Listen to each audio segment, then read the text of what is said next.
kaya nauuso na yung mga ano ngayon eh, automatic na may clutch. May clutch siya pero automatic. O tama ba ako? Or big bike siya na automatic eh. Wala ng clutch yun. Meron naman may clutch sa Honda, pero pwede ka mag manual. So yun, maganda yun. Subuti na lang itong motor natin, although hindi siya ganun, may clutch pa rin to. Malambot yung clutch. Hirap nito pag traffic, tapos ganito.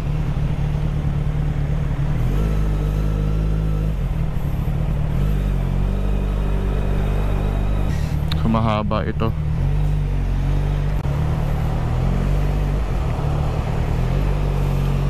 So habang traffic, kwentuhan muna tayo about sa motor.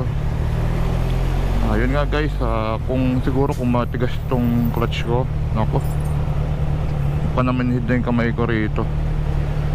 Kasi clutch ka ng clutch dito eh, oh. Nakalalay ka sa clutch eh.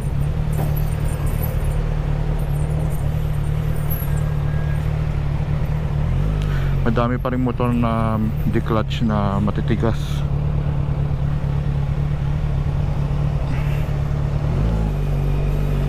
Kahit mga big bike. Pag nagtitigin ako ng review, yun agad yung concern nila, yung clutch. Kapag malambot ang clutch, big advantage, lalo na sa traffic. Yun agad ang sinasabi nila sa review, na okay sa traffic to, malambot ang clutch. Kapag matigas ang clutch, yun, disadvantage agad. Pero mayroon pa rin mga ganun, katulad nung na-review ko nung nakaraan, or napanood ko na ni-review, yung Triumph.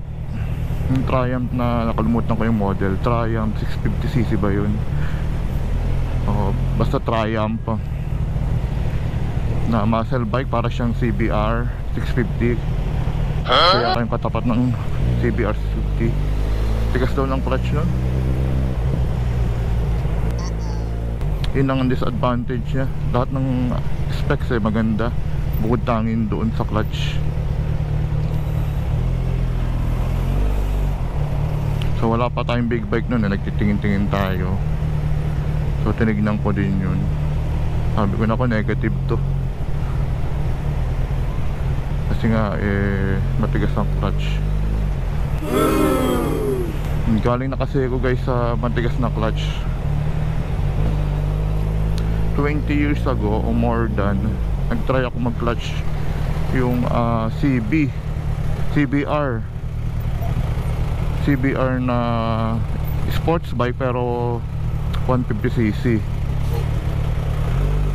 Grabe clutch nun, napakatigas.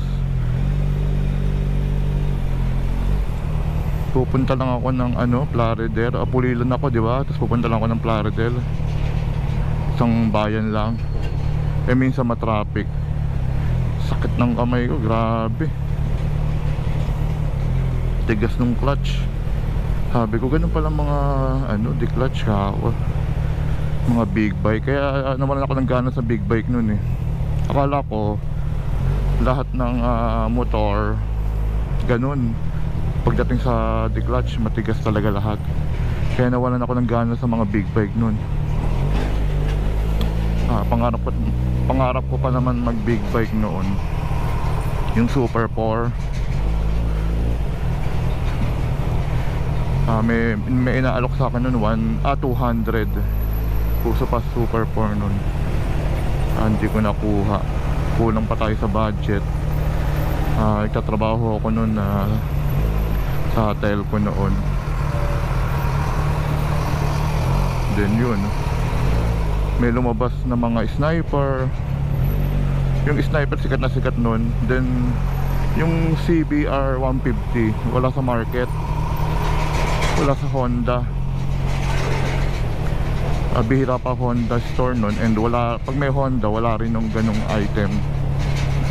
Made in Thailand siya, so sa gray market ka lang makakakuha. So hindi siya authorized na Honda dealer, imported siya. So nakakuha ako ng isa. Kaya ano yun, napaka lupit.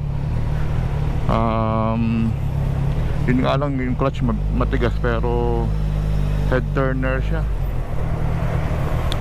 Uso motor na nag-uuso na ngayon. Uso yun ano nun, sniper. So pag naka CBR ka na ganun, lumilingon talaga sila. And wala pa masyadong big bike nun, puro imported din. Mga Suzuki Bandit, CB400, yun lang ang mga motor nun. Ngayon kasi dami na, tas hulugan pa. Before hindi ka naman makakabili ng hulugan.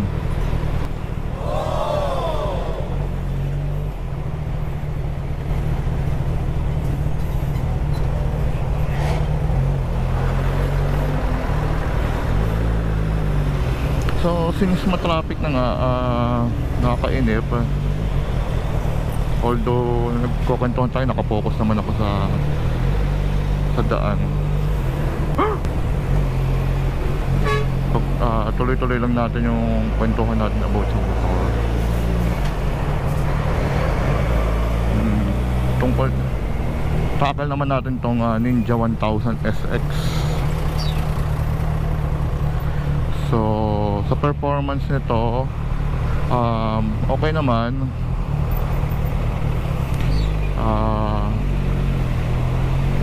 Hindi ka mabibitin sa power kasi nga 1000 na. Seat height naman 5'6" and a half ako eh. Kaya lang pag naka shoes ako 5'7" ako.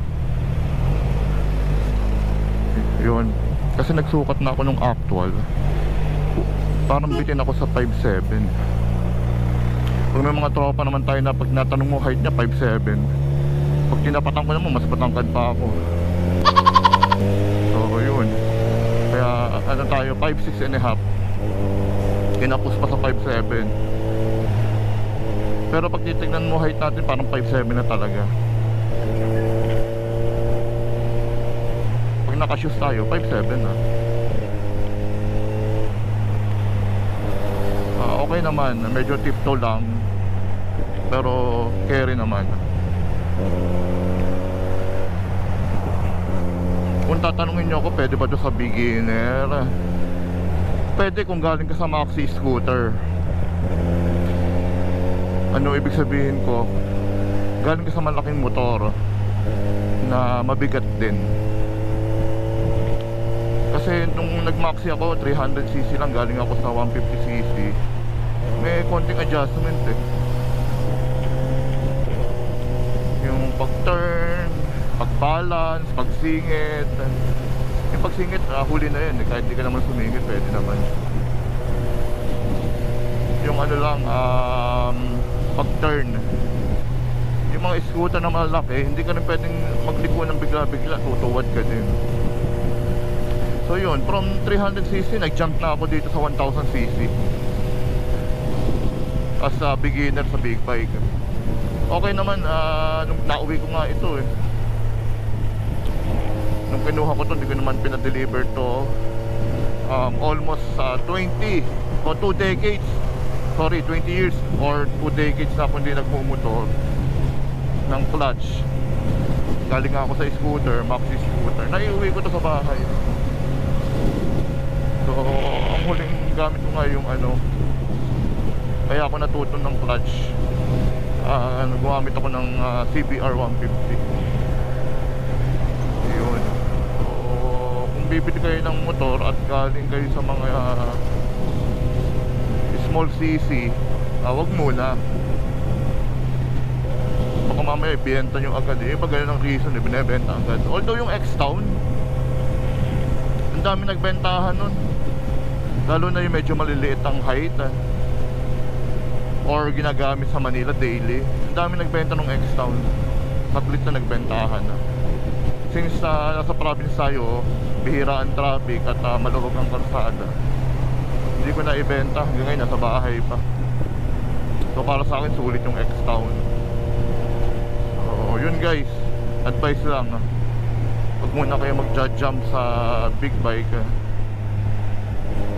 Mabibigat katulad nito kung galing kayo sa small cc or underbone.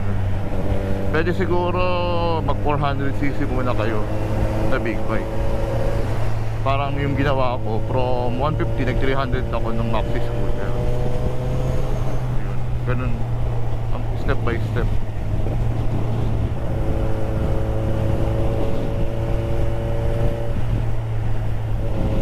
Dito maluwag na. Kung may aksidente lang or may nasiraan. Ito total